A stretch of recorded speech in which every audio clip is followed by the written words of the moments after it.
कि आजकल पूरे वर्ल्ड वाइड में देखा जाए तो भोजपुरी सिर्फ गाने की धूम है, फिल्मों की धूम क्यों नहीं हो पा रही है? क्या कारण है कि उसमें मेहनत हम लोग नहीं कर पा रहे हैं? देखिए उसमें मेहनत, देखिए मैं क्या बोलूँ कि कहाँ कमी है। हम 5 आदमी के लिए काम करते हैं समझे, और जब तक हम 5 आदमी के यानी 5 परिवार हमारा, अगर मान के चलिए हम हैं, हमारी बीवी है, 2-3 बच्चे हैं या 4-5 परिवार जब हमारा है, तो हम अपने परिवार के लिए अगर सोचेंगे तो उतना ही लोग हमें देखेंगे और उतना ही लोग एंजॉय करेंगे। लेकिन जब हम 130 करोड़ जनता के बारे में सोचेंगे तो शायद हम बेहतर कर पाएंगे। हमारे सिनेमा में डायरेक्टर भी बहुत सारे लोग हैं, लेकिन सबको अपना घर चलाना है तो उस बेस पे और उस बजट में वो नहीं सोच पाते हैं।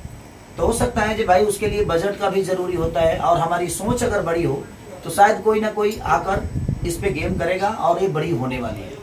क्योंकि मुझे लगता है कि भोजपुरी के सबसे ज्यादा गाने सुने जाते हैं वर्ल्ड वाइड में, पूरे वर्ल्ड में हमारी 3री स्थान होती है, 4थी स्थान होती है। तो अगर हम सर्च होते हैं तभी तो होती है, ऐसा तो होता नहीं। 35-40 करोड़ जनता है साउथ की, अगर ओरिजिनल लोभी लैंग्वेज है, पुष्पा जैसी फिल्म करोड़ों में जाती है, 10 करोड़ छोटी सी उसको 100 करोड़ पहुंच जाती है, कभी उससे ऊपर पहुंच जाती है। लेकिन भोजपुरी की क्या सोच यहीं तक रहेगी कि आगे कुछ बढ़ सकती है?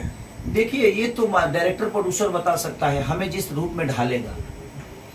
मैं अच्छा ठीक है, मैं आज BMW की तरह हूँ, राइट? आप BMW हैं? मैं BMW मानूंगा, आप मान लीजिए कि मैं BMW, लेकिन मुझे जिस टाइप का रोड दीजिएगा उसी टाइप का स्पीड दूंगा ना मैं।